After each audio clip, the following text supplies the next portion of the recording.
পালং পাকোড়া নাম শুনলেই জিভে কেমন জল চলে আসে, তাই না? আসসালামু আলাইকুম, সবাই কেমন আছেন? আশা করি সবাই ভালো আছেন। তাই তো আজকে আমি বানাতে চলে আসলাম পালং শাকের পাকোড়া।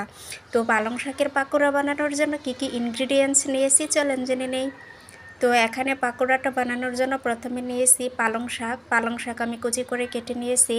তারপর নিয়েছি ধনিয়া পাতা কুচি, নিয়েছি কাঁচা মরিচ কুচি, আরও নিয়েছি রসুন কুচি, এখানে নিয়েছি পেঁয়াজ কুচি, আর এখানে নিয়েছি চাউলের গুঁড়া, এখানে নিয়েছি বেসন, আর এখানে নিয়েছি হলুদ গুঁড়ো, জিরে গুঁড়ো, ধনিয়া গুঁড়ো, রাঁধুনি গুঁড়ো, মৌরি গুঁড়ো, গরম মশলা গুঁড়ো, আদা গুঁড়ো, স্বাদ মতো লবণ, আস্ত জিরা এবং আস্ত কালো জিরা।